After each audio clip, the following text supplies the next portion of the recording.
어때요?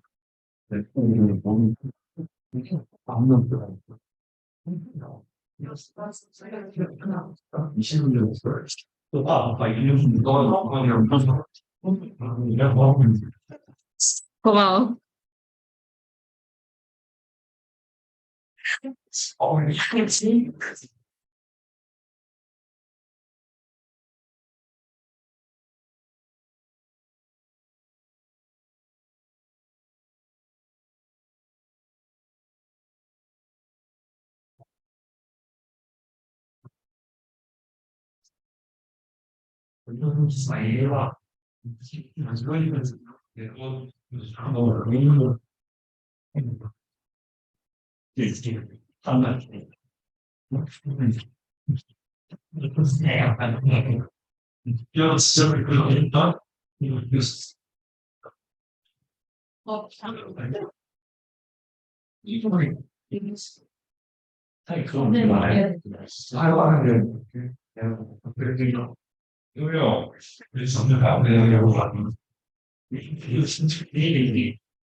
어, 네.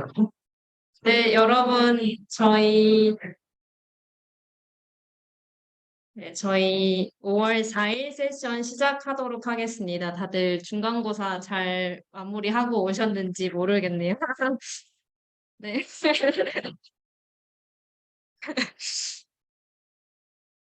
그래서 저희 오늘 공지부터 드리고 시작하자면, 중간고사 이후 일정 공지인데요.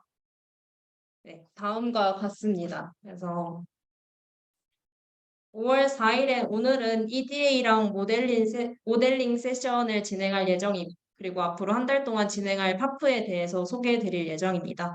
그리고 7주 차에는 5월 11일에는 한강 여의도 공원 소풍이 예정되어 있습니다.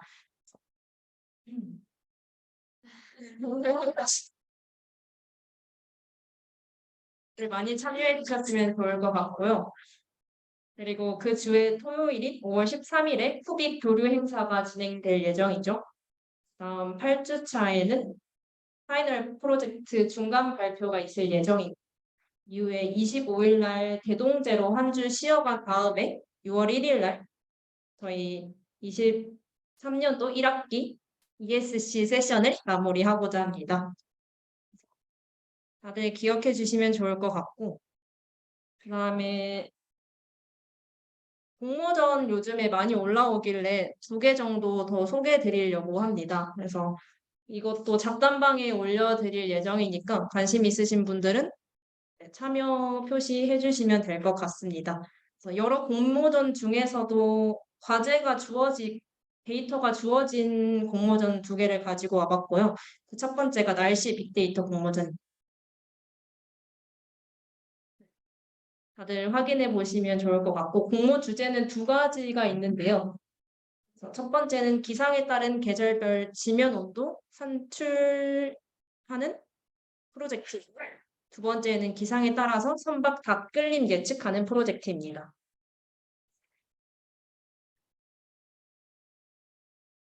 적당방에 올려드릴 테니까 한번 관심 있으신 분들은 읽어보시길 바라겠습니다.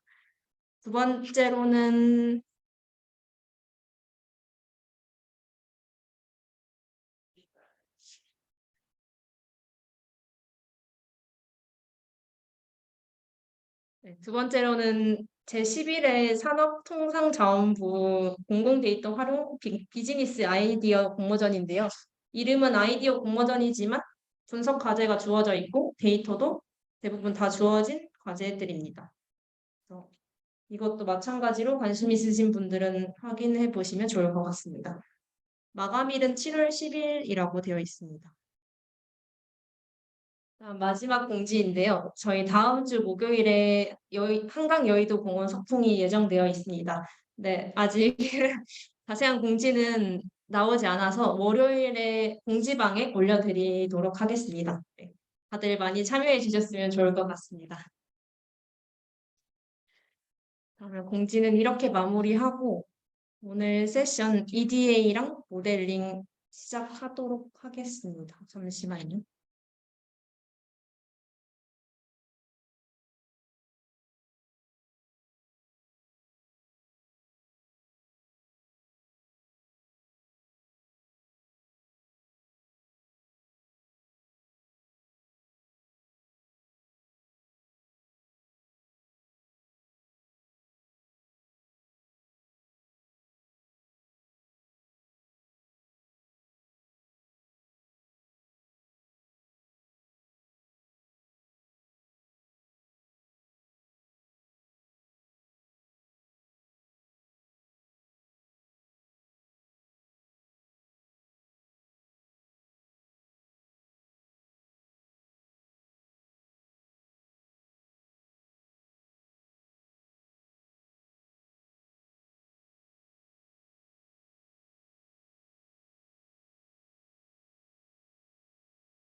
그러면 EDA부터 시작하도록 하겠습니다. 우선은 이번 프로젝트는 파이널 프로젝트 대비로 데이터 분석 프로젝트를 계획해 보았고요. 저는 일부 발표를 EDA 부분을 맡게 되었습니다. 그래서 제 PPT는 ESC 25기 이미르 선배님의 PPT를 기반으로 만들었고, 모델링 빼고 전처리부터 시각화 부분을 다루고 있습니다. 원래 A부터 Z이지만 저는 모델링을 뺄 거기 때문에 Z는 지워두었습니다. 아마 여러분들 데이터 분석 프로젝트 하신 분들은 다 아실 것 같지만, 저보다 더 잘하실 것 같지만, 처음 하시는 분들 계시면 을 대상으로 준비를 하게 되었습니다. 아마 제 개인적인 생각들이 많이 들어가 있어서 참고하시면 좋을 것 같습니다. 저는 제가 생각했을 때 데이터 분석의 프로젝트 흐름은 다음과 같은데요. 제일 첫 번째는 데이터 먼저 수집을 하고, 그다음에 데이터 전처리, 데이터 시각화, 그다음 모델링, 그다음 마지막으로 평가 결과 분석의 과정을 거친다고 생각을 합니다. 그래서 개인적으로 이 전처리랑 시각화 부분이 동시에 진행이 되어야 된다고 보고 이 두 과정을 합쳐서 탐색적 자료 분석 과정이라고 저는 정의 내렸습니다. 탐색적 자료 분석 EDA 정의를 먼저 살펴보면 EDA는 데이터셋을 다양한 관점에서 살펴보고 또 탐색하면서 인사이트를 찾는 과정을 의미하는데요. 데이터 살펴보면 처음에 각각의 열과 행은 어떤 것을 의미하는지, 그리고 또 각 특성별 데이터는 어떤 분포를 따르고 있는지, 또 데이터 간의 관계는 어떤 연관성을 가지고 있는지 등을 먼저 살펴볼 수 있죠. 그래서 EDA는 이런 데이터의 전체적인 부분을 파악하고 또 개별 특성 값들을 관찰해서 서로 관계를 살펴보는 그런 탐색적 과정을 의미합니다. 여기서 변수 간의 관계를 파악하고 또 특정 패턴을 발견하는 데 멈추지 않고 또 저희가 사용할 목적에 맞게 데이터를 정제하는 그 과정까지를 ED라고 생각을 했습니다. 그래서 정해진 매뉴얼이나 정답은 없고 각각의 프로젝트의 데이터의 특성과 모델링 방법에 따라서 저희가 상황에 맞게 처리를 해 나가야 합니다. 그리고 옆에 1, 2, 3 이렇게 순서를 적어 놓은 게 있는데 EDA를 하는 과정이라고 나와 있더라고요. 근데 아마도 BDA 공모전 나가는 분들이 느끼셨을 느끼셨을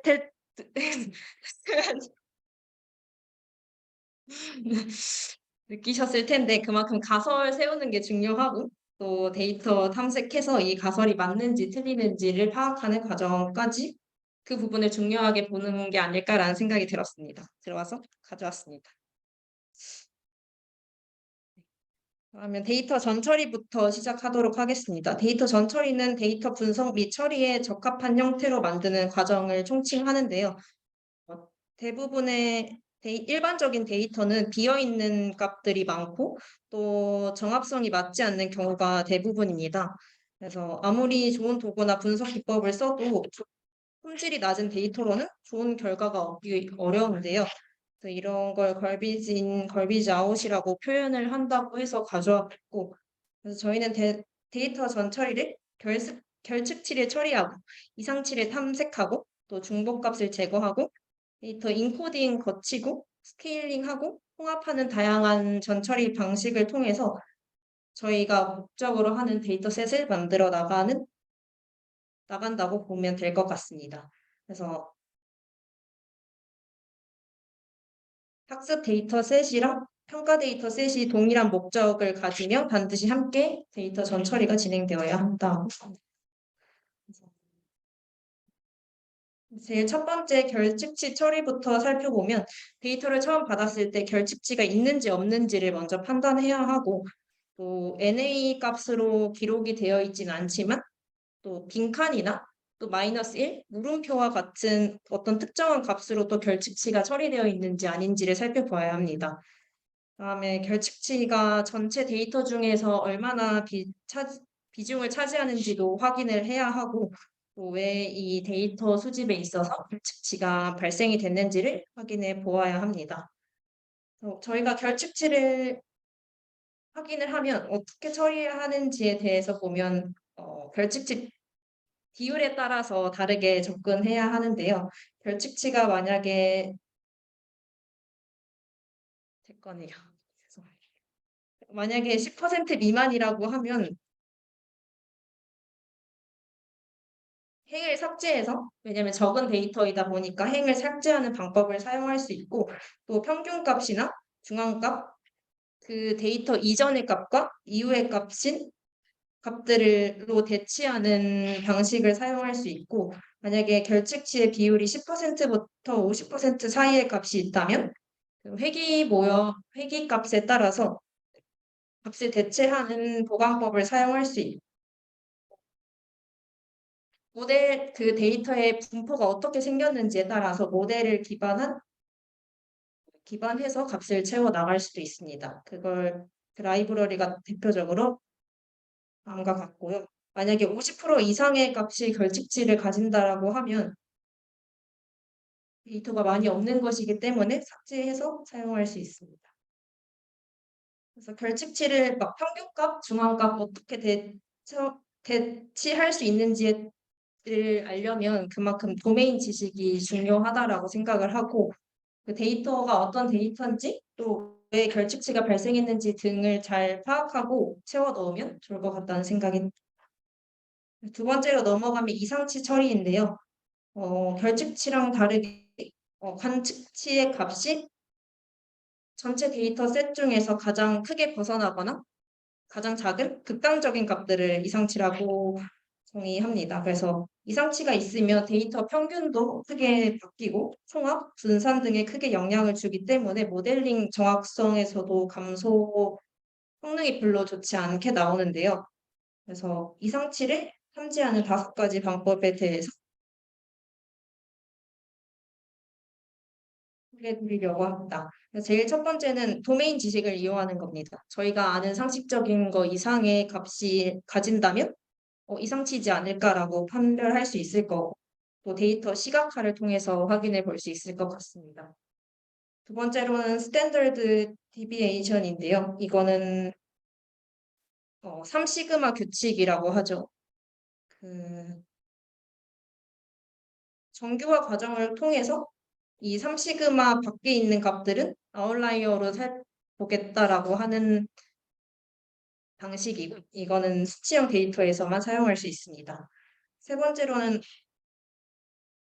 그 박스 플랫의 IQR를 통해서 확인을 할 수 있는데요. 정규 분포가 아니라 한쪽으로 스큐드 된 경우에 주로 사용한다고 합니다.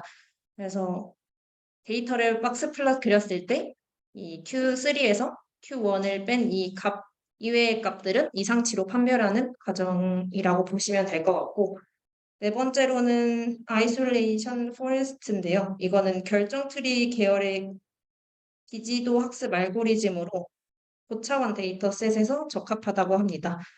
이 그림 살펴보시면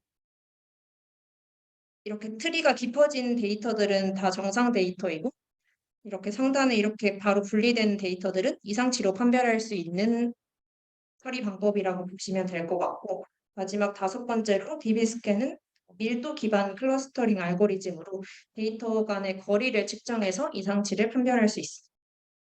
그래서 이 그림인데요. 어떤 데이터가 있을 때 그 데이터 주변의 값이 특정 개수 이상이면 이상치가 아니고, 만약에 이 값에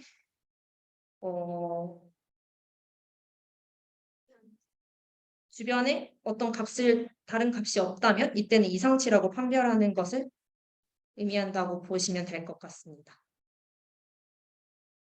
그래서 여기서는 그 이상치를 판별하는 개수를 4개라고 잡은 거고, 그래서 이 주변에 4개가 있다면 이상치가 아니고 4개보다 적다면 이상치로 판별할 수 있습니다.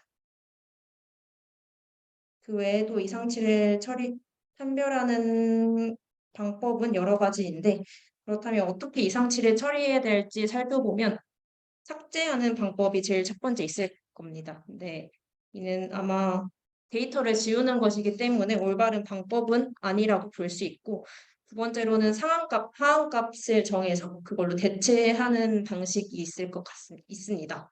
그다음에 세 번째로는 데이터 스케일링을 하는 방법이 있는데, 그래서 다음으로 넘어가도록 하겠습니다.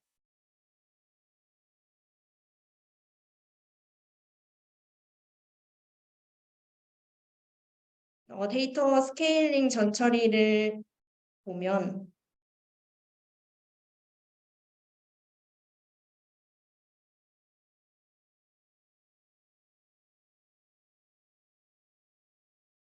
흔히 키랑 몸무게를 비교하려고 하면 범위가 다르기 때문에 두 값을 쉽게 비교하지 못하는데요. 이처럼 연속형 변수들을 각기 다른 범위를 가진 데이터들을 일정 수준으로 맞춰주는 그런 변환 작업을 스케일링이라고 볼 수 있습니다. 그래서 이 스케일링 과정은 거리를 기반으로 하는 모델의 경우에는 특히나 부정적인 영향을 많이 받기 때문에 스케일링 변환이 필수가 됩니다. 그래서 스케일링하는 방법은 네 가지를 가지고 와봤는데요. 제일 첫 번째는 스탠더라이제이션인데요. 그건 표준화라고 불리는 방법이고, 평균을 0으로 분산을 1로 만들어주는 방식을 사용할 수 있습니다. 두 번째는 노멀라이제이션인데요. 이건 민맥스 스케일링이라고도 불리죠. 그래서 최소값을 0으로 만들고 최대값을 1로 만들어주는 과정을 의미하고, 세 번째로는 박스 폭스 트랜스포메이션인데요. 이 전 스케일링 과정은 한쪽으로 스큐드 된 경우에 사용하는 방식인데, 이와 같이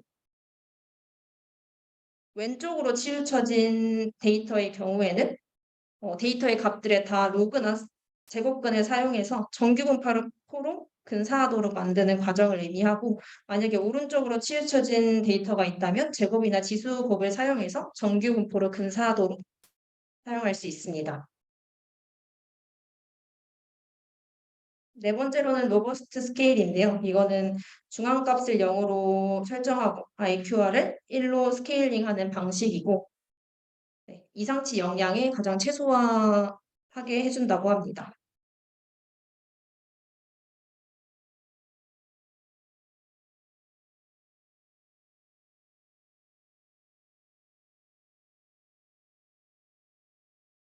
이상치가 스케일링을 하면 이상치의 영향을 많이 받기 때문에 스케일링은 항상 이상치를 먼저 제거한 후에 스케일링을 진행하는 게 일반적이고, 또 아까 말했듯이 거리 기반으로 하는 모델은 스케일링 변환이 필수이지만 로지스틱 회귀나 트리 기반 모델의 경우에는 크게 범위에 민감하지 않으므로 스케일링 할 필요가 없다고 합니다.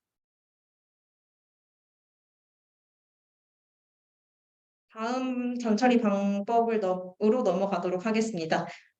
데이터 타입을 변환하는 건데요. 모델링 할 때 저희는 문자열은 입력값으로 허락하지 않죠. 그래서 저희는 문자열들의 값을 숫자형으로 바꿔주는 작업이 필요한데요. 이 과정을 인코딩이라고 부릅니다. 그래서 저희가 흔히 범위 변수라는 용어를 사용해서 범주형 데이터를 숫자형 데이터로 바꿔서 모델링을 진행합니다. 그래서 바꾸는 방법은 두 가지 방식이 있는데 첫 번째는 레이블 인코딩이고 두 번째는 원핫 인코딩입니다. 그래서 레이블 인코딩은 피처 유형에 따라서 숫자를 그대로 부여한다고 보시면 될 것 같습니다. 여기 예시로 사과, 바나나, 체리면 순서대로 0, 1, 2라고 부여할 수 있고 두 번째 원핫 인코딩은 고유값에 해당하는 칼럼은 1로 나머지는 0으로 표현하는 방식인데요. 예시를 보시면 좀 더 편할 것 같습니다. 그래서 사과는 1, 0, 바나나는 0, 1, 체리는 1, 1로 표현하는 이런 방식을 원활 인코딩이라고 합니다. 그래서 이 경우는 해당 범주형 변수의 범주값 개수에서 1을 뺀 값만큼의 칼럼이 추가로 생성이 됩니다. 또 반대로 숫자형 데이터를 연속형 데이터를 범주형 데이터로 바꾸는 방식이 있는데요. 그거를 무관화라고 하고 연속형 데이터를 이렇게 나눠서 범주형으로 바꾸는 과정이라고 보시면 될 것 같습니다. 다섯 번째 전처리 방식으로 넘어가도록 하겠습니다.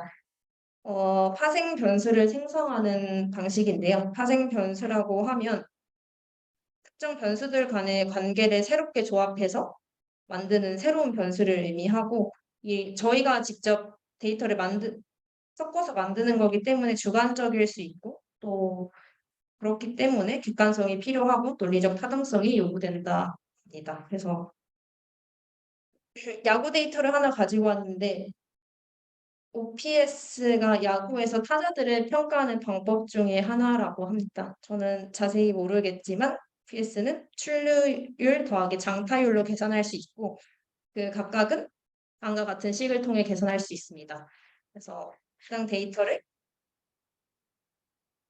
잘 계산해서 또 새로운 변수를 만들 수 있고 그 외에도 그룹바이나 멀지 이런 거를 써서 저희가 필요한 데이터를 찾아내는 과정이 필요합니다.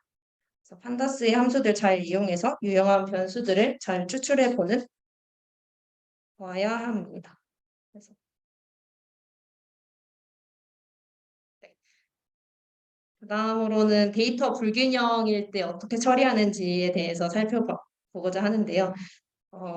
타겟 변수의 그룹별 비율이 많이 차이가 나는 경우에는 데이터 불균형 문제가 발생하게 됩니다.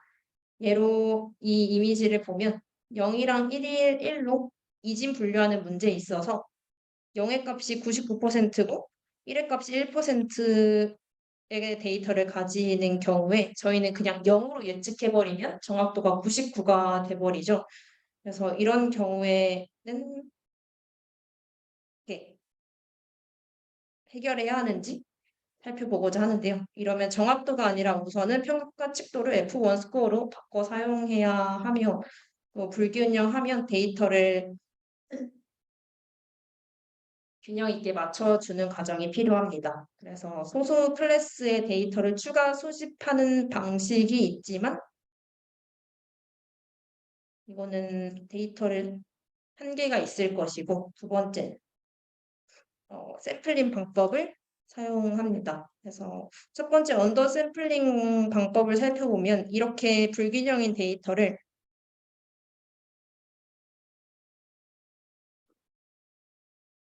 다수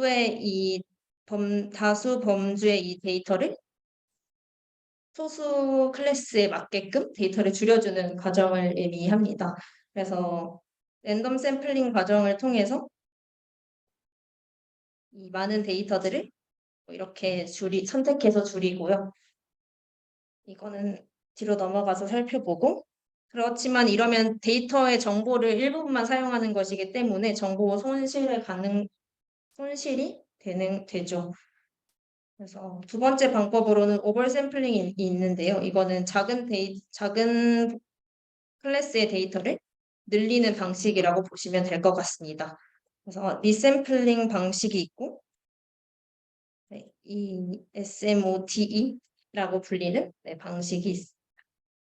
그 다음으로는 또 가중치를 주는 방식이 있을 텐데 소수 클래스의 경우에는 더 많은 가중치를 부여하고 많은 다수의 클래스에서는 가중치를 적게 부여해서 맞춰주는 방식을 사용할 수 있습니다. 세 가지 방식만 좀 더 자세히 살펴보고자 하는데요. 제일 첫 번째는 랜덤 언더 샘플링이고 아까 말했듯이 다수 범주의 샘플을 무작위로 선택해서 일부분만 사용하는 것을 의미합니다. 그래서 근데 샘플링 결과에 따라서 선택되는 값들이 데이터가 달라지기 때문에 분류 경계면의 변동이 심하다는 단점이 있습니다.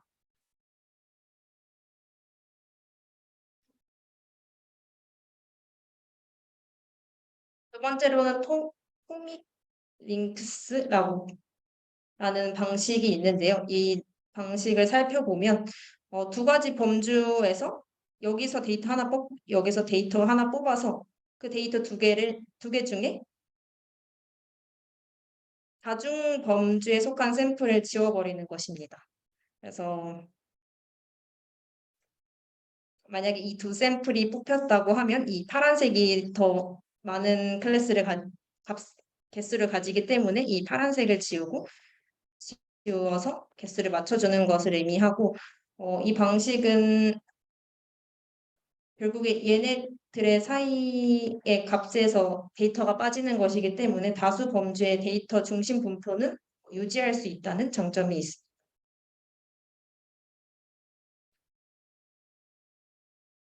마지막으로 신터틱 마이너리티 오버 샘플링 테크닉인데요. 그거는 여기 설명되어 있는 듯이 그 소수의 데이터를 오버 샘플링 해서 합성하는 것을 의미한다고 보시면 될 것 같고 KNN 최근접 이어 모델 기법을 활용했다고 합니다.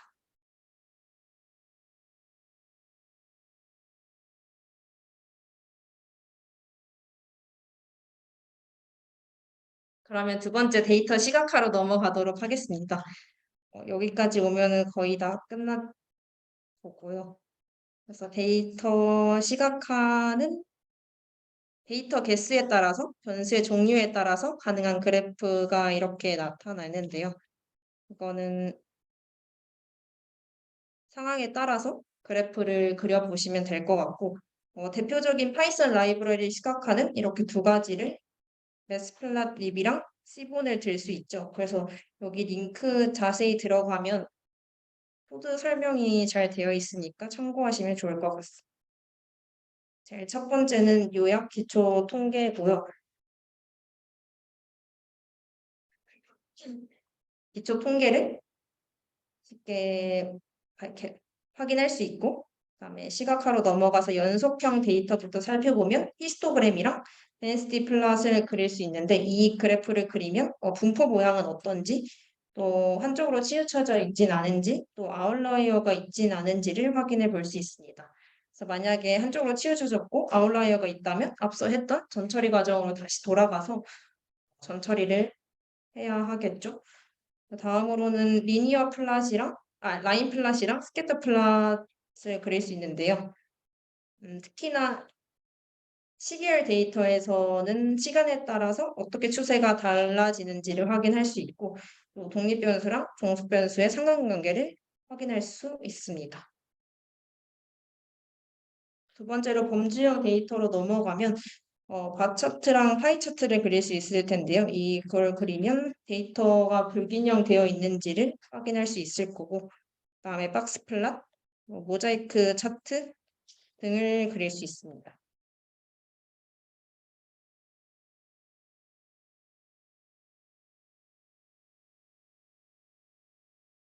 네, 마지막이에요.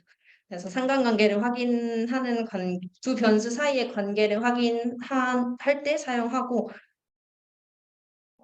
히트맵을 사용할 거고 그래서 독립 변수들 간의 상관관계가 확인이 되면 저희는 다중 공선성을 의심해 볼 수 있죠. 그래서 만약에 여부를 파악하려면 저희는 VIF 분산 팽창 요인을 계산해서 만약에 10보다 크면 있다라고 판단을 내린다고 배웠습니다. 그래서 만약에 다중공선성이 있다면 그 열을 삭제해서 문제를 해결할 수 있고 또 PCA나 FA와 같은 방식을 사용해서 차원 축소를 해 나갑니다. 끝이에요. 이제 데이터셋을 완성하면 데이터 시각화랑 전처리 과정을 반복하면서 데이터셋을 완성하면 이제는 모델링을 진행하러 넘어가면 될 것 같습니다. 모델링은 네, 바로 진행하도록 하겠습니다. 그래서 제 생각에 EDA는 데이터 분석에 있어서 기본이지만 가장 중요한 단계인 것 같습니다. 아무리 모델을 잘 적용하려고 해도 데이터가 엉망이면 성능이 나오지 않는 것 같더라고요. 그래서 코드 구글링 하면서 탐색적으로 데이터를 달아보면 좋을 것 같다는 생각이 듭니다. 이상으로 마치도록 하겠습니다.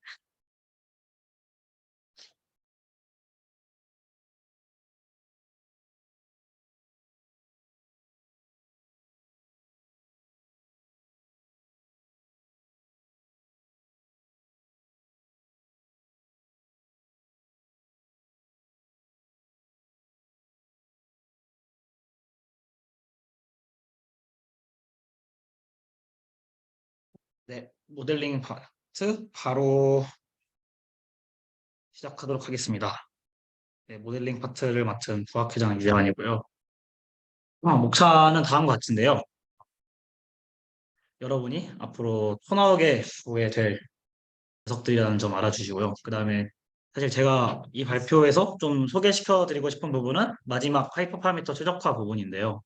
뭐 물론 저희가 지금까지 배운 컴백 최적화와 전혀 아무 관련도 없지만 아주 편한 자동화 툴이기 때문에 제가 이거를 소개해 드리려고 합니다.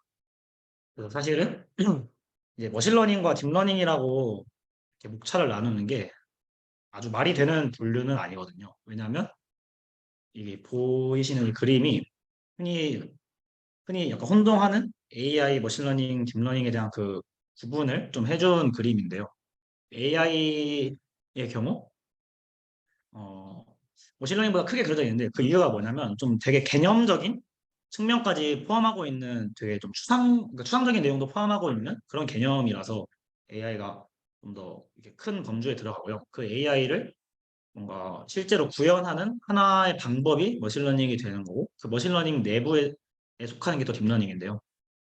그래서 사실 이렇게 목차를 나누면 어색하긴 한데 좀 뒤에서 나올 설명을 드리기 위해서 이렇게 목차를 나눴다는 점 참고 부탁드리고요. 주로 머신러닝은 저희 특히 프로젝트에서 뭐 R도 쓰시고 정말 원하시면 줄리아도 쓰시겠지만 주로 파이썬을 쓰시게 될 텐데요. 파이썬에서 머신러닝을 쓸 때 패키지는 사이클런을 많이 사용하죠. 제가 오늘 알려드릴 내용은 저희 파프에 맞게, 저희 파프 데이터에 맞게 지도학습 관련 알고리즘들을 좀 설명드릴 거고요.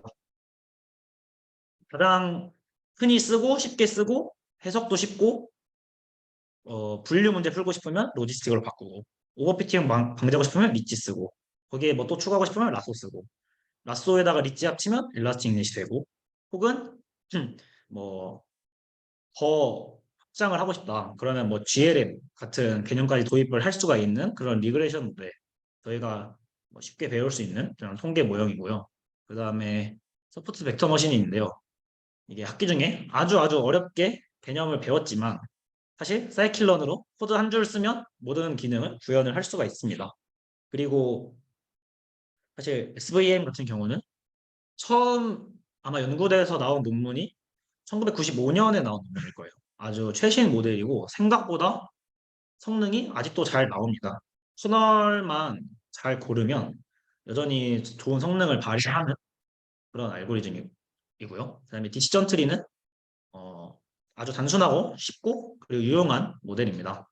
해석력이 매우 좋고요. 왜냐하면 뭐 어떤 질문에 대해서 OX로 데이터를 구분하기 때문에 해석이 매우 좋지만 성능이 많이 딸리는데요. 이것은 뒤에 저희가 설명드릴 앙상블 기법의 베이스 모델로 많이 사용이 되기 때문에 말씀을 드립니다. 그리고 뭐 KNN, 나이브 베이즈 등등의 이런 모델들이 있는데요. 이런 전통적인 모형들은 아마 앞으로 여러분이 쓰시게 될 일이 없을 거라고 생각을 합니다. 수업에서는 뭐 배울 수 있겠지만 앞으로 현업에서 쓰진 않을 것 같아요.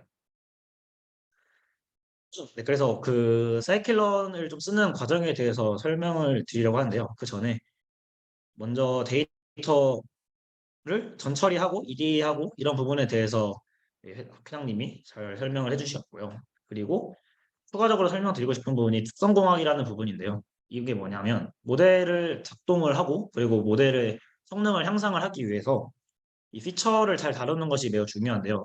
그래서 저희가 데이터를 EDA를 통해서 살펴보기에 그 EDA를 통해서 살펴본 그 도메인 지식을 바탕으로 피처를 어떻게 다루는 과정을 전반적으로 특성공학이라고 부릅니다. 정규화 표준화도 사실은 전 특성공학의 영역이 들어가는 게 맞다고 생각을 하고요.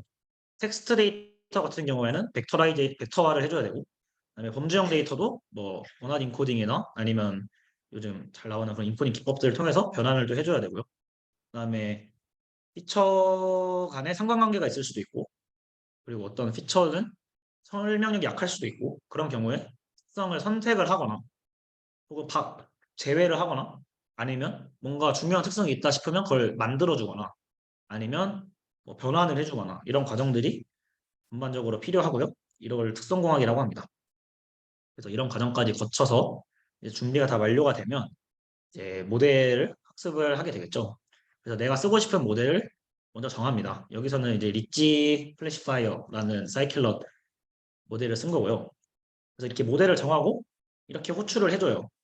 근데 호출을 할 때 원래 하이퍼 파라미터를 지정을 해줘야 되고요. 뭐 지정을 안 해도 그럼 자동으로 그 기본 하이퍼 파라미터로 학습을 해줄 건데요. 그래서 이렇게 호출한 모델에 데이터 넣고 핀 누르면 알아서 다 학습을 해줍니다. 학습이 끝났어요. 그러면 이제 검증을 해야 되겠죠. 학습된 모델에 검증 데이터 넣고 프레드 함수를 쓰면 예측해 줍니다. 그리고 손실 함수나 매트릭을 넣어주면 검증이 끝나요. 매우 쉽죠. 그리고 그것도 귀찮다. 그러면 크로스 벨 스코어라는 이런 함수가 있어요. 여기에 넣으면 검증도 끝내줍니다. 매우 쉽고요. 그 다음에 실제로 예측할 데이터 넣으면 예측이 되겠죠. 그래서 사이클론이 매우 쉬운 과정이 있고요. 오히려 이렇게 데이터를 다루고 만지고 그다음에 인사이트를 얻어서 뭔가 생각을 해서 이 과정이 훨씬 어렵고 복잡하고 시간도 오래 걸리고요. 모델은 솔직히 성능 잘 나오는 모델 아니면 내가 이 연구나 이 업무에 쓰고 싶은 모델 그리고 잘 어울리는 모델은 정해져 있고 그걸 학습하는 과정도 사이클론을 통해서 매우 쉽게 할 수 있겠습니다. 네, 그래서 그 다음으로 나가기 전에 데이터에 대해서 설명을 좀 더 드리려고 하는데요. 흔히 말하는 크로스 밸리데이션의 과정인데 그 각각의 데이터에 대해서 좀 설명을 드리면 학습 데이터는 말 그대로 모델을 학습할 때 사용하는 이런 데이터인데요. 이 학습 데이터를 너무 많이 학습하면 과적화 판단은 문제, 오버피팅 너무 많이 들어보셨을 것 같아서 오버피팅 하는 문제가 발생을 하니까 모델을 고르거나 하이퍼 파라미터를 고르는데 매우 유의를 해주셔야 되고 그리고 과적합을 예방할 수 있는 예를 들면 얼리 스타핑 어느 정도 원하는 성능을 채웠을 때 거기서 학습을 중단시키는 그런 예방 장치를 사용하는 것도 좋습니다. 그리고 학습 데이터는 반드시 검증 그리고 테스트 데이터와 완전히 분리시켜 주셔야 되는데요. 특히 시계열 데이터를 다루면 이것을 되게 놓치기가 쉽습니다. 근데 완전히 분리가 되어야 저희가 실제 적용을 할 때 좋은 성능을 낼 수 있어서 완전히 분리시켜 주셔야 되고 검증 데이터를 좀 쓰는 목적에 대해서 말씀을 드리면 학습하면서 바로 검증을 하는 게 이제 검증 데이터입니다. 그래서 주로 평가 데이터, 공모전을 나간다고 생각하면 학습 데이터랑 평가 데이터를 주는데요. 검증 데이터는 평가 데이터처럼 쓰기 위해서 학습 데이터에서 좀 잘라내는 경우가 많습니다. 그래서 학습을 하면서 모델의 예측 성능을 그때그때 바로바로 평가하고, 그래서 이걸 왜 쓰냐? 하이퍼 파라미터 튜닝을 할 때도 쓰고요. 저희가 피처 셀렉션이라고 잘못 오타를 내는데 모델 셀렉션을 할 때도 씁니다. 그래서 모델 간 성능을 비교할 때도 쓰고, 그다음에 하이퍼 파라미터를 튜닝할 때도 쓰고요. 모델을 더 개량하고 성능을 끌어올릴 수 있도록 하는 게 검증 데이터인데요. 원래는 크로스 밸리데이션을 그 머신러닝 연구 초반에는 잘 안 하는 경우도 많았었는데 요즘은 검증 데이터로 학습 데이터를 분리시켜서 검증 데이터를 통해서 검증을 해서 모델 성능을 끌어올리는 과정이 거의 필수적이라고 보시면 될 것 같아요. 평가 데이터는 공모전을 나가시면 성능 평가를 위해서 진짜 평가 데이터를 주고 레이블 안 주죠. 이런 경우는 뭐 평가 데이터의 점수 뭐 이런 거를 바로바로 알 수가 없으니까, 그래서 검증 데이터가 더더욱 필요할 것이고요.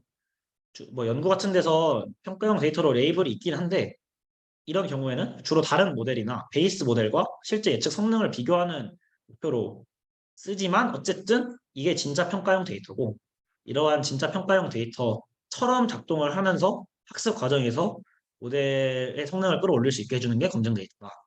이렇게 봐주시면 됩니다. 뭐 K폴드나 스트레이트파이드 K폴드 뭐 이런 방법들도 있어요. 그러니까 CV는 학습 데이터, 검증 데이터 딱 나눠놓고 학습 데이터로 학습, 검증 데이터로 검증, 평가 데이터로 평가인데, 뭐 예를 들면 학습 데이터를 5개로 쪼개서 검증. 뭐 쉽게 설명드리면 이 정도인데요. 딥러닝 수업 때 설명 잘 해주시니까 좀 넘어가면, 딥러닝에서 K폴드를 안 씁니다. 그래서 요즘 K폴드를 잘 안 알려줘요. 근데 K폴드가 전통적인 그런 머신러닝 기법에서는 여전히 훨씬 좋고 써야 되는데, 딥러닝이 이제 레이어를 아주 많이 쌓기 시작하면 학습이 매우 느려지고 그런 단점이 있죠. 그리고 이게 좀 경험적으로 알려졌는데요. 딥러닝 모델에서는 K폴드나 CV나 성능 차이가 거의 없다라는 게 거의 알려져 있어서 딥러닝 모델을 돌릴 때 CV 정도만 씁니다. K폴드 같이 복잡한 모델은 안 씁니다. 근데 아마 공모전에서 정형 데이터 공모전, 이건 뒤에서 말씀드릴게요. 그래서 어, 네, 주로 이제 공모전이나 아니면 저희가 실제 분석할 때 쓰는 그냥 전통적인 머신러닝 기법에 대해서 설명을 드리면 주로 부스팅 기법을 많이 쓰죠. 앞서 설명드린 트리 모델을 베이스로 여러 개의 트리를 학습을 한다. 근데 성능은 뭐 트리에 훨씬 압도하는 그런 성능을 냅니다.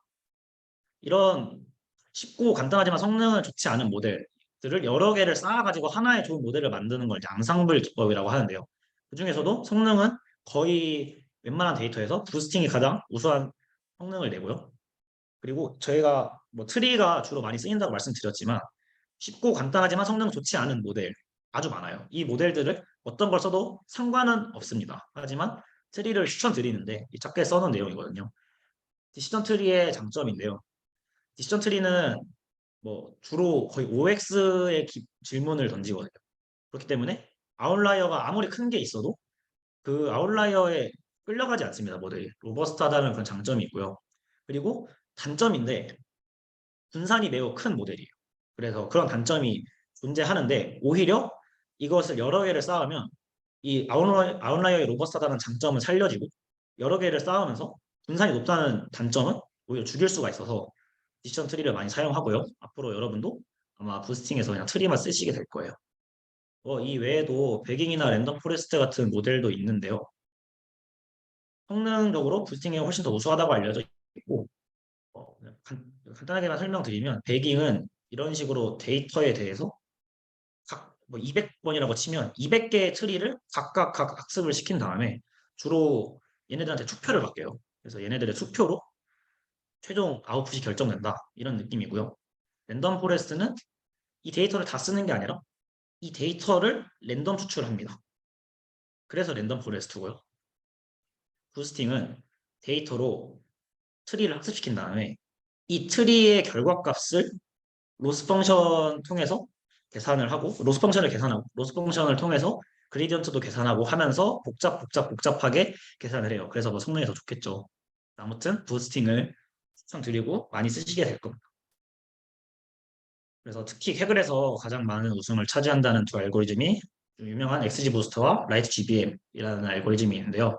아까 앞에서 설명드리려고 했던 내용이 이건데 뭐 텍스트 데이터나 이미지 데이터 같은 데이터를 이제 비정형 데이터라고 하고요. 주로 데이터 프레임 내에 숫자로 들어가 있는 그런 데이터들을 정형 데이터라고 많이 부르는데요. 이런 비정형 데이터에서는 이런 비정형 데이터를 다루기 위해서 딥러닝이 다른 머신러닝 모델들에 비해서 압도적인 성능을 실제로 발휘합니다. 이거는 이제 따라잡을 수 없는 성능이 차이가 나는데 그 이유는 이제 피처 엔지니어링, 특성공학에서 딥러닝의 장점인데요. 딥러닝은 특성공학을 생략해도 거의 유사한 성능을 낸다는 장점이 있는 대신 머신러닝은 그거의 성능이 매우 좀 디펜던트 하거든요. 그래서 텍스트나 이미지 같은 거를 어떻게 그 특성을 하나하나 다룰 것이냐. 그거를 내가 손으로 일일이 다루냐. 그냥 모델 하나 넣으면, 띡 넣으면 바로 알아서 제일 좋은 성능 내주냐. 이런 차이가 있었겠죠. 그래서 비정형 데이터를 다루는데 딥러닝이 압도적입니다. 하지만 아직도 정형 데이터 프레임 안에 숫자 띡띡띡 적혀 있는 그런 데이터들은 부스팅 모델이 딥러닝 그런 뉴럴 네트워크 모델하고 유사한 성능 혹은 더 좋은 성능을 발휘를 합니다. 그래서 부스팅을 앞으로 뭐 캐글이나 공모전에서 많이 사용하시게 될 건데요. 그래서 저는 정형 데이터를 분석하고 예측을 하기 위해서 부스팅을 강추를 드리고요. 근데 이 XG 부스트와 라이트 GBM은 사이클런이 아니라 자체 패키지를 사용을 해주셔야 돼요.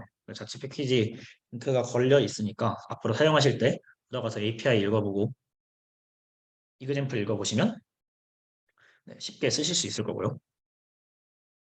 스태킹이라는 기법도 있는데요. 이게 한창 핫했다가 요즘은 잘 안 쓰는 걸로 알고 있어요.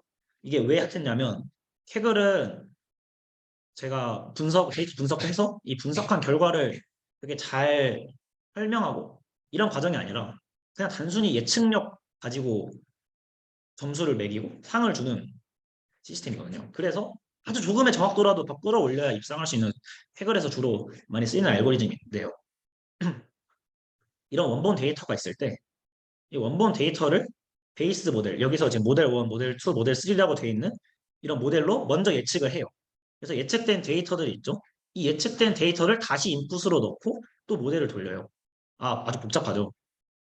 하지만 이렇게 했을 때 예측 성능을 조금이라도 끌어올릴 수가 있으니까 많이 씁니다. 근데 뭐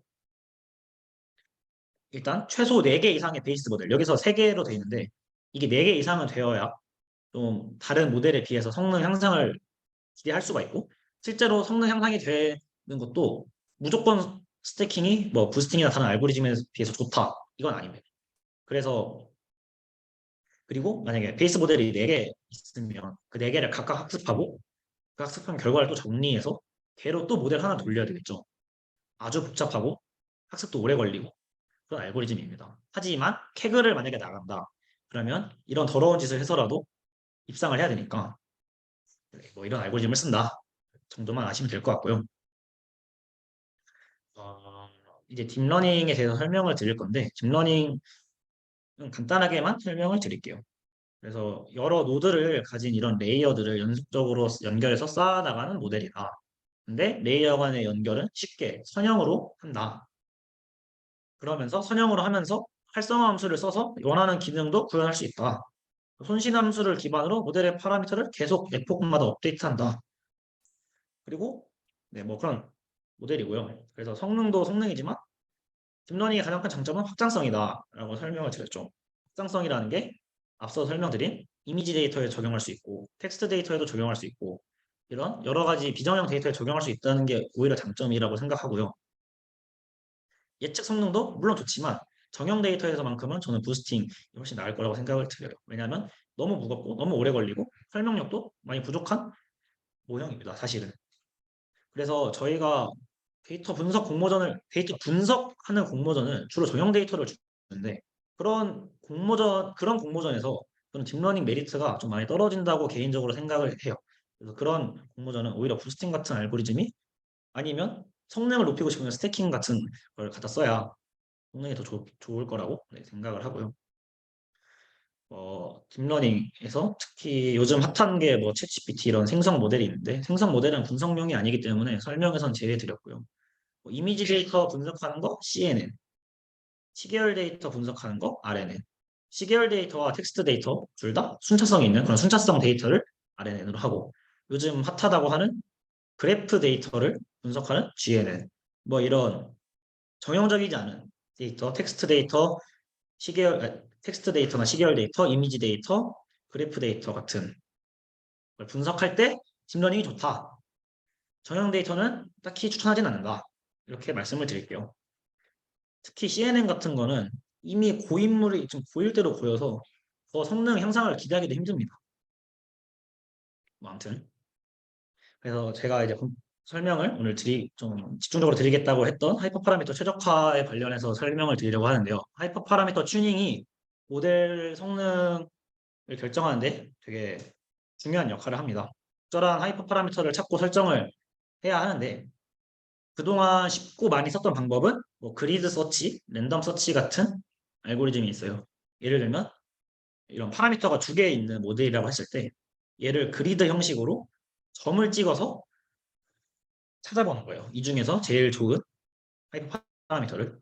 랜덤 서치는 파라미터 두 개 중에서 그냥 랜덤하게 점 찍어서 그 포인트를 넣어보는 거예요. 이런 방식은 사실 얻어 걸리듯이 찾는다고 저는 생각을 하거든요. 일종의 기도 메타입니다.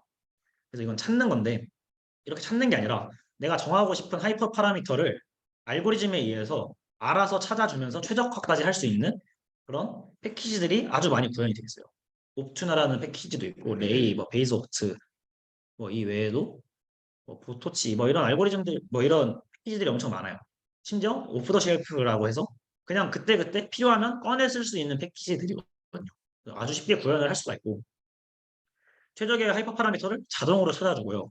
심지어 학습도 해줘요. 그래서 코드 세팅만 다 해놓고 돌려서 1시간 정도, 한두 시간 밥 먹고 오면 알아서 제일 좋은 모델이 되어 있는 겁니다. 제가 설명드릴 패키지는 옵튜나라는 패키지고요. 예를 들면 뭐 XGBoost 알고리즘을 실행하는 예시인데요. 이것을 이제 구현을 하는 방법인데 첫 번째로 최적화라는 게 뭐 최대화를 하고 싶을 수도 있고 혹은 최소화를 하고 싶을 수도 있죠. 그런 목적 함수를 정해줍니다. 네, 이 목적 함수는 주로 뭘 쓰냐? 학습 데이터 말고 검증 데이터를 통해서 계산을 하는 손실 함수, 로스 펑션 값을 많이 쓰고요. 혹은 분류 문제는 그냥 accuracy나 F1 스코어를 쓸 수도 있어요. 내가 원하는 오브젝티브 펑션을 정해주고 그 최적화를 하고 싶은 이 하이퍼 파라미터들이 이렇게 있죠. 여기서는 뭐 부스터, 람다, 알파라는 하이퍼 파라미터를 최적화를 하고 싶은 거예요. 얘네들의 범위를 이런 함수를 통해서 정해줍니다. 부스터라는 이 하이퍼 파라미터에는 카테고리로 이 특정 이 리스트 안에서 이 세 개 중에서 뽑을 거야 라고 정해주는 거고요. 얘는 플롯이니까 이 구간 내에서 찾을 거야. 뭐 랜덤이 아니라 알고리즘으로 찾을 거야 라고 선언을 해주는 거죠. 근데 로그 변환도 할 거야. 뭐 이런 식으로 제가 원하는 하이퍼 파라미터를 찾을 수 있게 설정을 다 해줄 수가 있어요. 여기 설정을 해주고 그리고 여기 밑에 보면 create study라고 해서 이 스터디 객체를 선언을 해주고요. 선언하면서 이때 샘플러도 고를 수가 있습니다. 이건 뒤에서 더 설명을 드릴게요. 그리고 반복수 정해주고 오브젝티브 넣어주고 스터디를 최적화해주면 알아서 찾아줘요. 좀 더 구체적으로 설명을 드릴 건데요. 이번에는 그 RNN 모델의 일종인 GRU 모델로 설명을 드릴 겁니다. 그래서 먼저 모델을 할 때 이 모델에 이 트라이얼이라는 걸 꼭 넣어주셔야 돼요. 이 뒤에 오브젝티브에도 넣어야 되고 지금 이거는 파이토치로 GRU를 구현한 건데요. 파이토치는 모델 구현을 이런 좀 어려운 클래스 방식으로 어렵게 하기 때문에 트라이얼을 여기에도 넣어주는 거예요. 그래서 트라이얼이라는 걸 꼭 넣어줘야 되고 그다음에 여기서 모델 구조를 결정하는 내부 파라미터들이 있어요. 뭐 예를 들면 이게 결국에 뉴럴 네트워크 모델이니까 레이어 수도 있겠고 그다음 레이어 수도 있겠고 노드의 수도 있겠죠. 그래서 노드 수는 한 개부터 24개까지 중에서 정수 중에서 뽑아라. 레이어 수 한 개부터 10개까지 레이어 중에서 정수 중에서 뽑아라. 라고 범위를 정해줍니다. 그리고 얘는 또 이제 파이토치니까 for loop으로 학습과 검증 과정을 프로세스를 함수로 따로 잡아줬어요. 잡아준 다음에 오브젝티브 함수를 아까 선언한 걸 꼭 해야 된다고 말씀을 드렸죠. 이때 아까 여기서도 썼는데 트라이얼이라는 걸 꼭 안에 인수로 받아줘야 돼요. 여기서도 꼭 트라이얼을 인수로 받아준 다음에 모델을 호출한 다음에 외부 파라미터가 또 있을 수가 있죠. 예를 들면 딥러닝 같은 경우에 f폭수 같은 게 외부 파라미터가 되겠죠. 그럼 외부 파라미터 f폭이나 러닝 레이트 아니면 뭐 옵티마이저 같은 이런 외부 파라미터들도 여기서 선언을 해주면서 범위 정해주는 거예요. 나는 아담, 나담, 라담이라는 이 옵티마이저 중에서 하나 뽑겠어.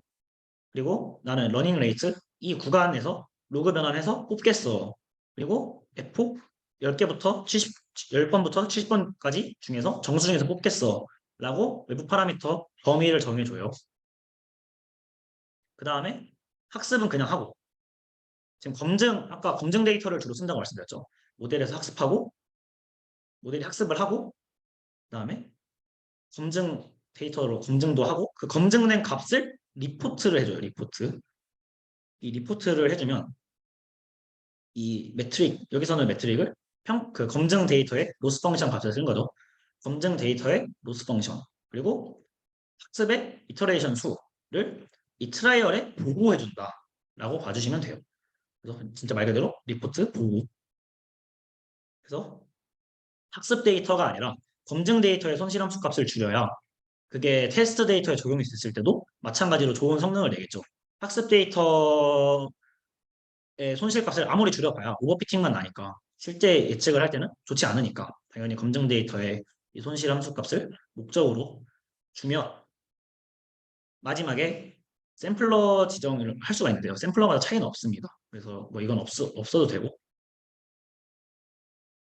크리에이트 스터디 아까 크리에이트 스터디를 통해서 스터디 객체 선언해야 된다고 말씀드렸고요. 그래서 스터디 객체 이렇게 선언을 해줘요. 하면서 나는 최소화할 거야. 로스 펑션 최소화할 거야. 선언해주고 옵티마이즈 해주면 이 아까 말씀드렸듯이 오브젝티브 넣고 시도수 엔트리를 넣고 옵티마이즈 해주면 알아서 제일 좋은 파라미터를 이 trial.params.라는 딕셔너리 형태로 최적화 결과를 저장을 해줍니다. 그래서 이 GRU 모델에서 이 데이터의 제일 좋은 하이퍼 파라미터는 그 노드 수 24개에 레이어 4개에 옵티마이저는 나담을 쓰고 러닝 레이스는 이렇게 되고 F곡은 68번 돌린 이게 제일 좋은 성능을 냅니다. 그래서 이 코드만 돌려놓으면 알아서 좋은 모델 찾아주고 제일 좋은 성능 내주니까 제가 다른 거 해볼 필요가 없죠.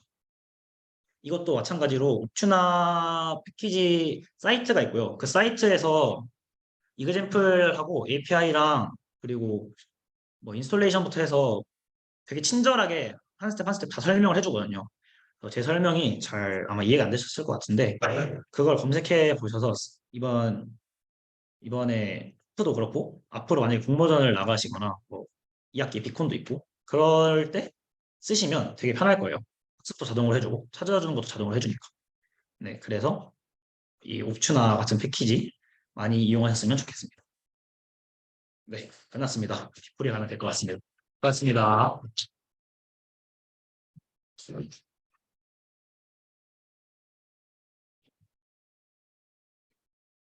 네, 바로 뒤풀이 가는 건 아니고요. 한 10분 쉬었다가 파이널 프로젝트 과제 소개하도록 하겠습니다.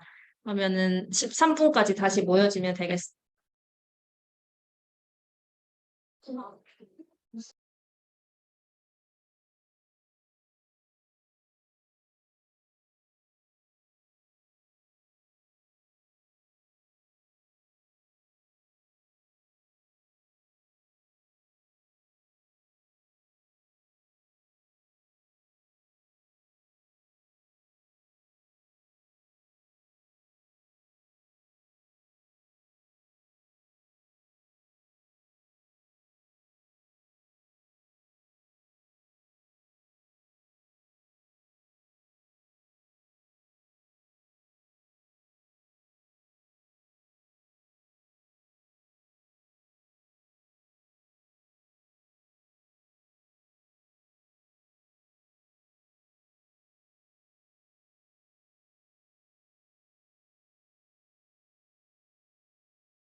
시작할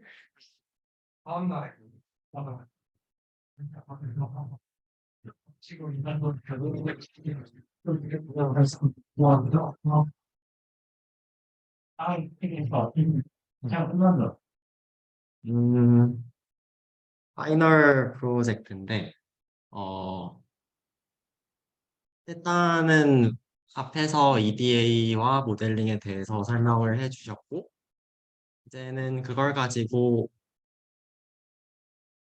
뭔가 몇 가지 옵션을 좀 준비를 했는데, 그런데 이제 데이터 분석을 하다 보면은 비단 이번 파이널 프로젝트뿐만 아니라 좀 그런 생각이 들 수가 있어요. 좀 뭔가 수업에서는 되게 이론을 어렵게 배우는데 그 분석을 할 때는 패키지로 다 되고 좀 그러는 경향이 있잖아요.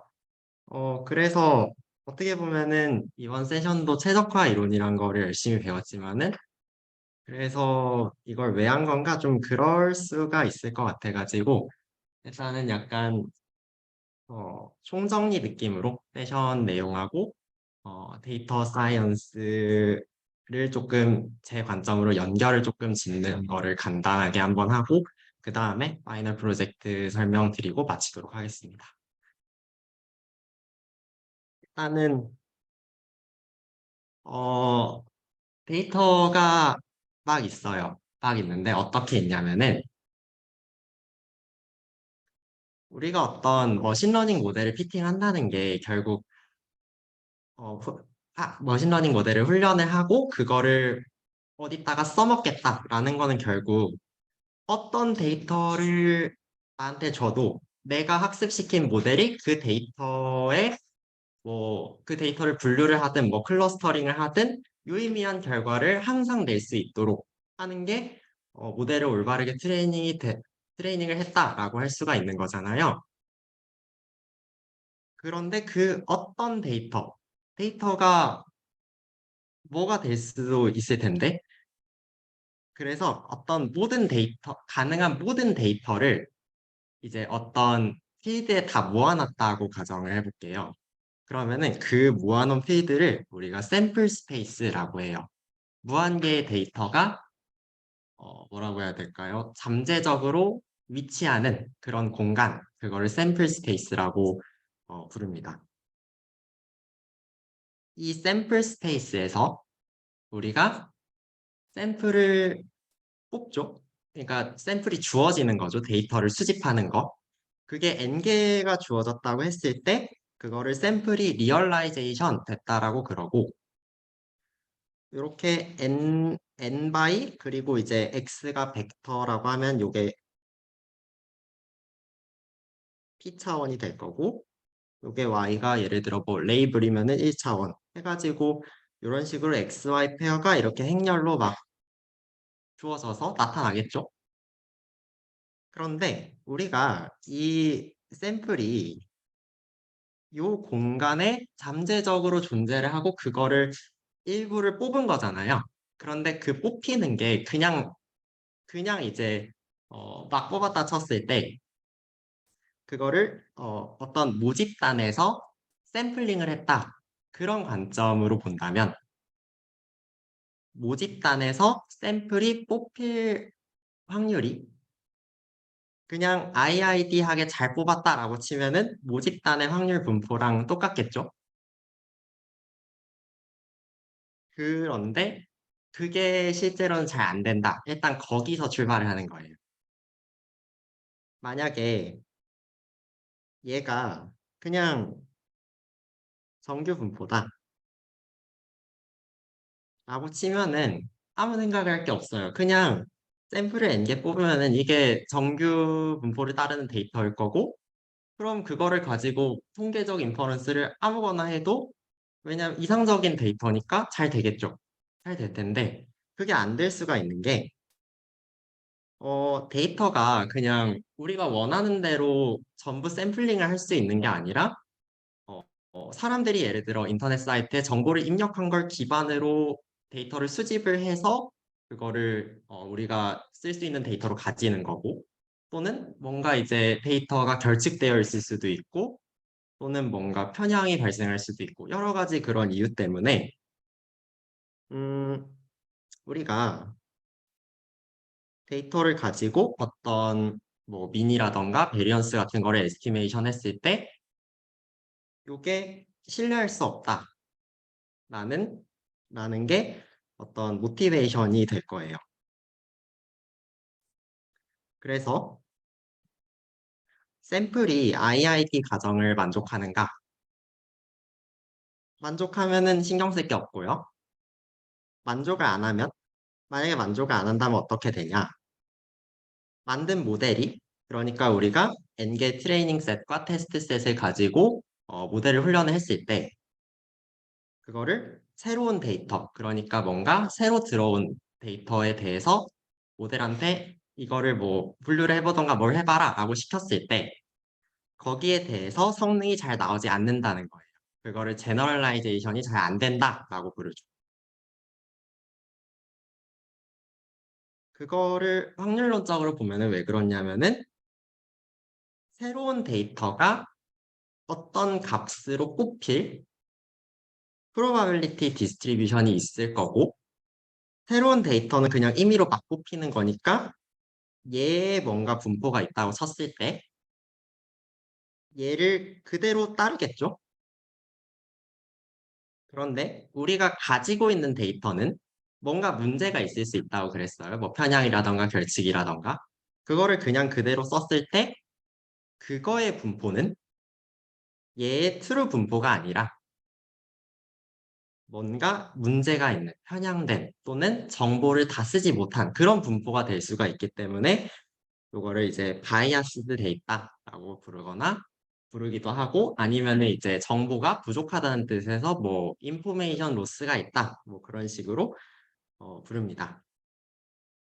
그래서 이런 문제가 있는데 그래서 이제 아무튼 우리가 이제 가질 수 있는 거는 문제가 있는 데이터뿐이니까 이거에 대해서 어떻게 뭔가 막 해가지고 잘 하면은 제너럴라이제이션이 잘 되게 해보자. 그런 게 데이터 사이언스의 목표가 되는 거죠. 이제 공모전이나 그런 같은 경우는 사실 이런 거를 신경 쓸 필요가 크게 없을 수도 있어요. 그렇지만은 이제 만약에 어떤 큰 기업에서 새로운 걸 개발을 하고 뭔가 어떤 큰 가치를 창출을 해보겠다. 그런 목표가 있으면은 조금 이런 통계적인 뭔가를 좀 더 고려할 필요가 있다라는 게 제 생각입니다. 이런 문제를 해결하는 어프로치가 뭐 제가 아는 바로는 크게 세 가지가 있는데 첫 번째로는 어떻게 보면 약간 무식해 보일 수도 있는 방법인데 데이터 수, n수하고 피처 수를 무지막지하게 일단 늘려요. 무지막지하게 늘려서 굉장히 큰 데이터를 수집을 해가지고 그걸 가지고 모델도 굉장히 복잡하게 설계를 해서 학습을 합니다. 그러려면 당연히 대규모 자본과 인력이 필요한 대기업만이 할 수 있는 그런 거겠죠. 데이터를 일단 수집하는데도 거의 막 데이터 센터가 필요한 정도의 그런 거일 거고. 그리고 모든 피처를 이제 다 수집해야 되니까 용량도 엄청나게 커지고, 그리고 모델을 트레이닝 할 때도 계산이 엄청나게 될 거고. 그러니까 뭐 1시간, 2시간이 아니라 정말 며칠 막 이렇게 걸릴 거고. 그래서 요거는 일단 대규모 자본이 필요하고 중요한 문제 중에 하나가 어떻게 하면 효율적으로 계산을 하고 그리고 데이터의 어떤 스토리지라던가 데이터가 차지하는 스토리지 또는 뭐 모델을 계산하는 데 드는 뭐 연산수를 어떻게 효율적으로 줄일 수 있냐 뭐 이런 게 중요한 문제가 되고 그리고 일단은 피처를 많이 수집한다는 거는 가능한 모든 정보를 대상한테서 다 추출해 보겠다는 거예요. 그렇기 때문에 데이터가 그냥 단순한 뭐 별 연령 이런 정보뿐만이 아니라 뭐 예를 들어 대상한테 뭐 설문조사를 만약에 시켜가지고 그 항목을 전부 다 수집했다. 그럴 수도 있고 아니면은 뭐 대상이 뭐가 있을까요? 되게 아니면 이제 시간적으로 대상이 어떤 사이트에 들어왔다. 사이트에 들어와서 1시간 동안 뭘 하고 나갔다. 그런 정보를 싹 다 실어놨을 수도 있고 그런 굉장히 이제 많은 정보가 있을 수 있을 텐데 그런 정보들을 어떻게 잘 가공해가지고 모델에 넣을 수 있을 것이냐. 그러니까 어떤 고차원 데이터, 굉장히 많은 피처수를 가진 고차원 데이터 또는 어떤 뭔가 시공간적 특성이 있는 함수형 데이터를 다룰 수 있느냐 또는 그냥 정형 데이터, 숫자형 데이터뿐만이 아니라 뭐 동영상이라던가 뭐 이미지부터 해서 동영상이라던가 뭐 여러 뭐 주파수 데이터라던가 이런 비정형 데이터를 잘 가공할 수 있느냐 이런 기술적인 부분이 요 어프로치에서는 굉장히 중요한 부분이 되겠고 뭐 이제 대학원 해외로 가시는 선배님들 중에서 뭐 이런 거 많이 하시는 거를 연사특강 오실 때 많이 본 것 같아요. 그리고 이제 대규모 자본이라 그랬으니까 아무래도 제일 인력도 많이 뽑고 제일 핫하고 제일 돈도 많이 받을 수 있는 그런 길이기도 하겠죠. 아무튼 모두가 여기에 참여를 할 수는 없으니까. 그리고 이제 모든 세상 만사를 전부 다 이렇게 처리할 수가 없기 때문에 그 한정된 조건 하에서는 2번, 3번 어프로치가 통하게 됩니다. 2번, 3번 어프로치는 뭐냐면은 2번은 샘플링 또는 웨이팅 어프로치인데 요거는 이제 지금 하고 있는 임종호 교수님 고급 데이터 사이언스 방법론에서 주로 다루는 관점이고 데이터가 아까처럼 뭔가 문제가 있는 데이터라고 쳤을 때 그거에 대해서 음, 데이터의 분포가 틀어진 부분에 대해서 적절히 이제 데이터에 어떤 웨이트를 줘가지고 데이터의 분포를 정상적인 분포로 다시 틀어주겠다. 이런 어프로치 또는 샘플에서 뭔가 결측치 같은 게 많았을 때 그거를 신뢰할 수 있게 적절히 다시 샘플링을 해가지고 다시 샘플링을 한 데이터를 사용해서 모델을 학습을 하겠다.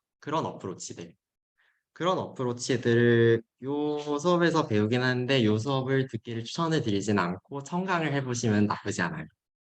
아무튼 어, 해서 뭐 이런 방법들이 있을 수가 있고 이제 저희가 한 거는 요거죠. 로버스트 옵티마이제이션 어프로치 그 중에서 로버스트 옵티마이제이션 어프로치. 요거는 뭐냐면은 샘플이 바이아스 돼 있다고 그랬잖아요.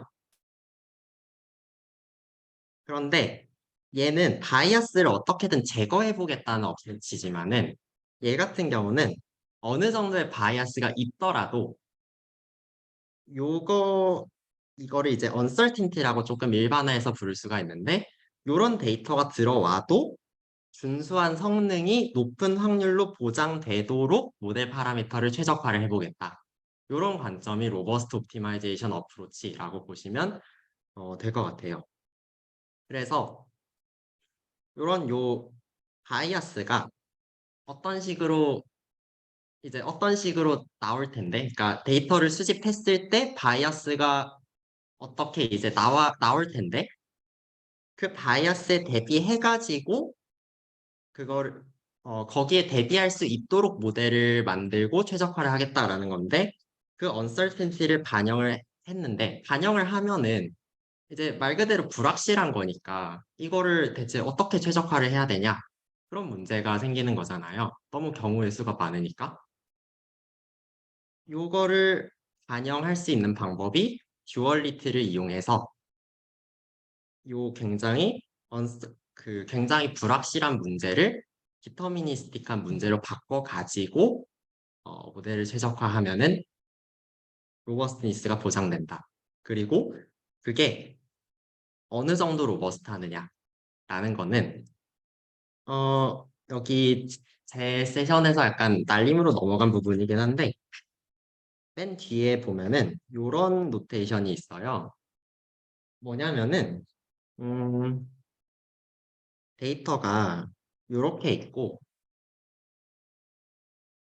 요 정도의 uncertainty가 있다고 쳐요.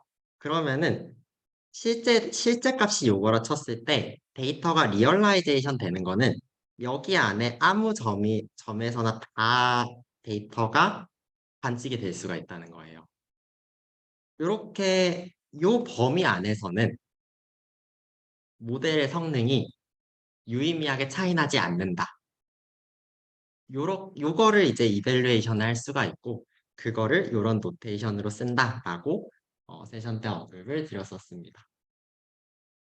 아무튼 결론적으로 우리가 어떤 가지고 있는 데이터셋하고 나중에 테스트 셋 또는 이제 그걸 실제로 써먹을 때 들어오는 데이터셋 간에 뭔가 이제 편향 또는 차이가 있어가지고 우리가 트레이닝하는 데이터셋을 완전히 신뢰할 수가 없을 때 그거를 어떻게 하면은 성공적으로 제너럴라이제이션 할 수 있을까? 그런 게 저희가 요거를 배운 의의라고 보시면 될 것 같아요. 일단은 이거는 여기서 마치고 이제 파이널 프로젝트 간단하게 설명하고 끝내도록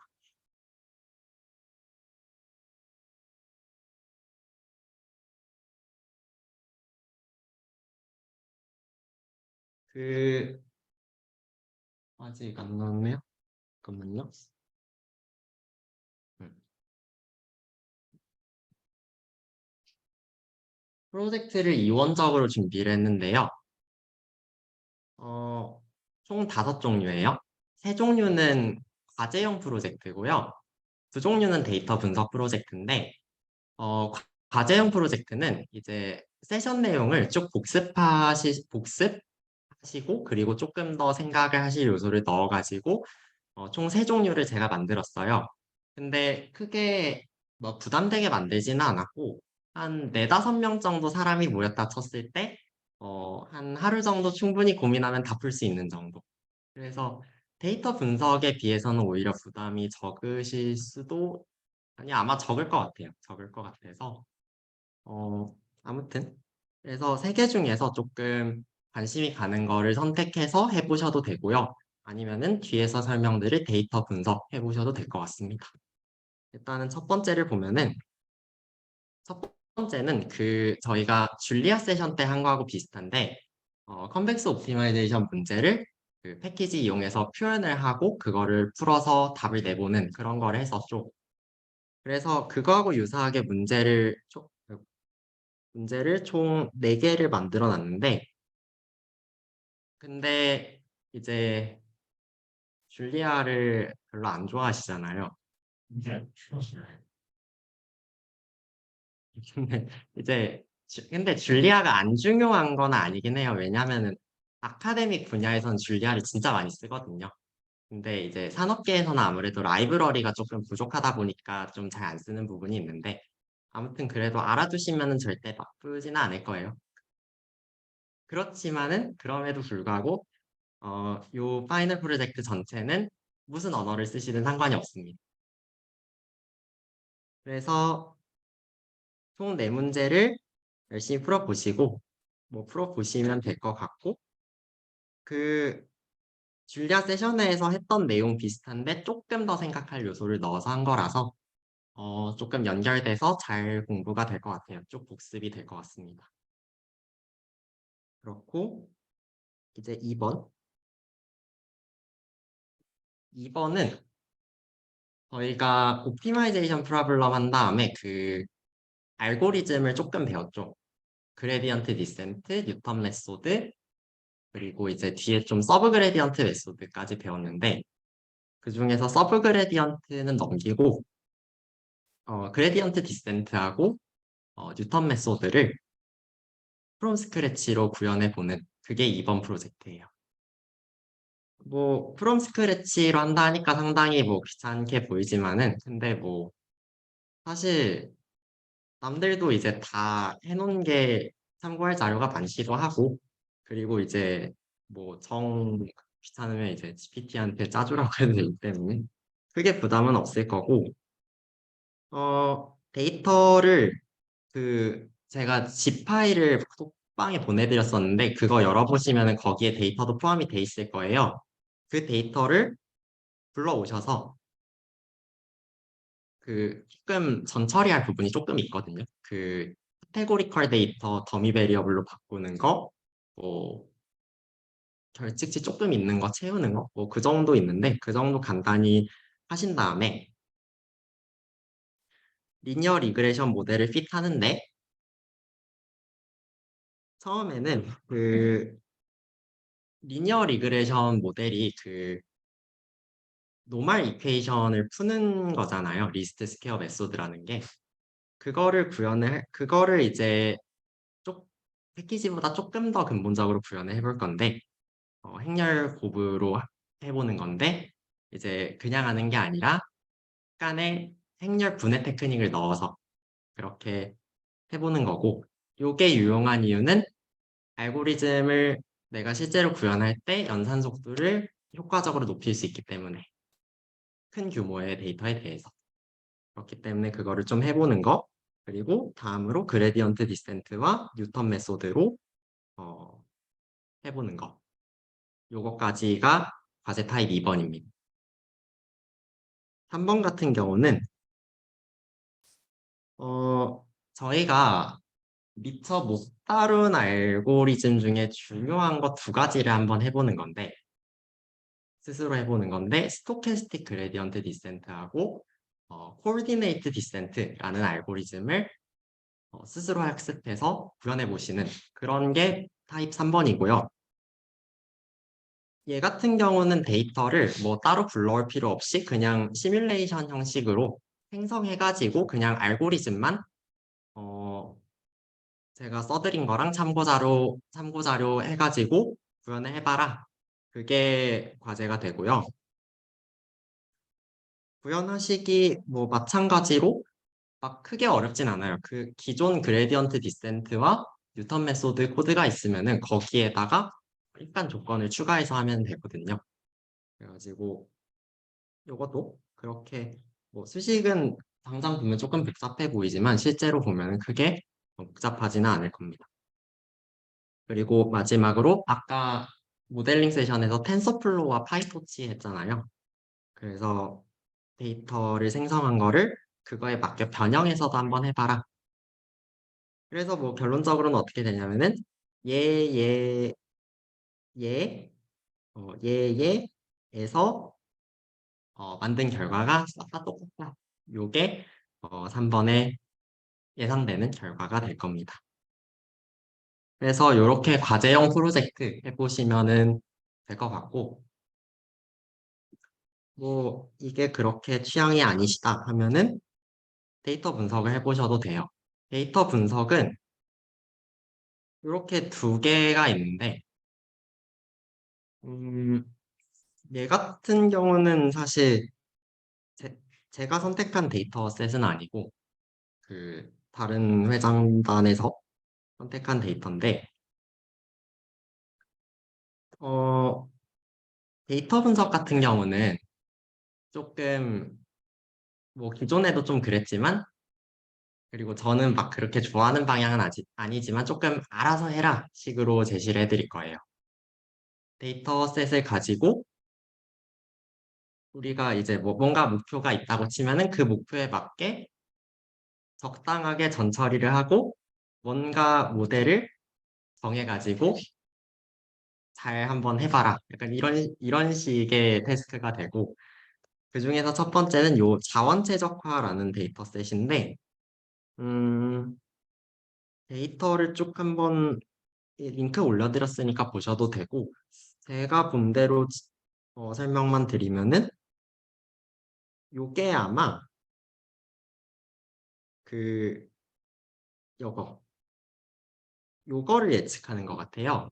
여기 전기 요금 데이터가 있는데 우리가 제조업할 때 그 전기를 많이 소모를 하잖아요. 그래가지고 생산량과 그리고 전기 소모 간의 어떤 트레이드 오프가 있을 텐데 그거를 이제 뭐 예측을 적절히 해서 최적화를 해보겠다 뭐 이런 식으로 막 목표가 써 있는 것 같고 음, 데이터셋 자체는 사실 뭐 간단하고 막 그렇게 막 재밌는 것 같지는 않은데 근데 이제 요거를 뭔가 해서 얻는 의의가 뭘 수가 있냐라고 보면은 그 요거는 분석 실습 가이드북이 있거든요. 요게 뭐 정부기관이나 카이스트 같은 데서 만든 것 같은데 요 데이터에 대해서 요 기관 연구원들이 알아서 분석을 좀 해놨어요. 그래가지고 분석을 좀 어떻게 하냐가 되게 좀 세세하게 잘 나와 있거든요. 그래가지고 좀 데이터 분석을 처음 해보는데 뭔가 잘 모르겠다 방향을. 별로 해본 적이 없는데 좀 포멀하게는 어떻게 하는지 알아보고 싶다라고 하면은 요거 참고하셔서 조금 공부하는 식으로 한번 해보시면은 나쁘지 않은 프로젝트가 될 거는 같아요. 물론 이제 데이터가 11만 개인가 되거든요. 그래가지고 조금 무거운 편이고 그래서 약간 좀 귀찮기는 할 거예요. 아무튼 뭐 그렇고 얘는 그리고 프로젝트 이 데이터 2번은 약간 챌린징한데 베이콘이라는 약간 비콘 유사한 약간 한국형 태글이라고 할까요? 그런데 올라온 데이터인데 어, 항공편 지연 예측이라는 거예요. 지연 여부니까 바이너리 클래시피케이션 문제고요. 근데 얘는 그냥 바이너리 클래시피케이션하고 다르게 약간 생각할 요소가 있는데요. 여기 놓였다가 요 빨간 글씨를 보시면은 Y 라벨이 0 또는 1로 돼 있을 텐데요. 지연되면 1로 되겠죠? 그런데 요 1 라벨, 요 01 라벨에 다수의 데이터에 레이블이 존재하지 않는다고 되어 있어요. 그러니까 트레인 데이터 다수의 결측치가 굉장히 많다. 그런데 나는 이제 예측을 시키려는 거니까 결국 어, 이제 트레인 데이터를 x, y 값을 줘가지고 이제 XY를 이제 맞추게 이제 피팅을 하고 싶은데 근데 그게 사실 이렇게 결측치가 많으면 잘 안 되는 거잖아요. 근데 그럴 때 이제 활용할 수 있는 방법이 있는 데이터만 가지고 아까 말씀드린 샘플링이나 칼리브레이션 같은 걸 이용해가지고 데이터를 조정해가지고 트레이닝하는 방법이 있고요. 또는 여기 나온 대로 준지도 학습, 세미 슈퍼바이즈드 러닝이라는 방법론을 활용을 할 수가 있는데요. 음, 요게 그렇게 쉽지가 않은 개념이고 사실 저도 잘 모르는 개념이라 가지고 잘 나온 데가 있더라고요. 그래서 요것도 링크를 올려드렸는지 모르겠는데 올려드릴게요. 아무튼 요거를 참고하셔가지고 적절한 방법론을 스스로 찾아보시고 그리고 뭐 전처리라던가 뭔가 잘 하셔서 잘 해봐라. 아, 근데 원래 약간 데이터 분석 프로젝트가 이런 식이에요. 그러니까 사실 사실 그렇잖아요. 그냥 데이터를 막 되게 난잡한 걸 주고 뭘 하라는지 모르겠지만 그렇게 고민하는 것도 어떻게 보면 되게 어려운 부분일 수가 있기 때문에 그런 것까지 한번 조금 고려한 프로젝트라고 보시면 되겠습니다. 아무튼 이렇게 5가지 설명을 드렸고 이제 아마 표글을 올려드릴 텐데 한 팀 한 4, 5명 정도로 구성을 아마 하겠죠. 원래 그래 왔으니까. 그래서 투표를 이제 옵션에다가 투표를 하시면은 거기 인원수 맞춰서 적절히 팀을 짜 드릴 거고요. 뭐 원하는 팀이 있으면 말씀해 주셔도 되고 그렇게 팀을 만드셔서 프로젝트를 하셔서 발표를 하시면 되겠습니다. 이제 알아서 하면은 알아서 하는 거니까 뭔가 이제 뭐 채점을 하는 것도 아니고 다양한 뭐 결과가 나올 수 있겠지만은 그래도 조금 최소한 좀 신뢰 가능한 막 성능이 막 30% 나왔는데 이거를 막 발표하고 들어가지고 올라나오면 아무튼 네 그래서 열심히 해보시면 될 것 같습니다. 여기까지 할게요.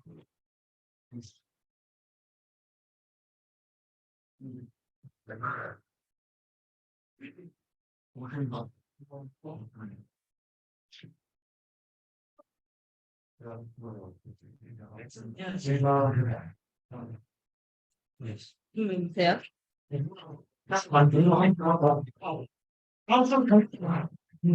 네, 여러분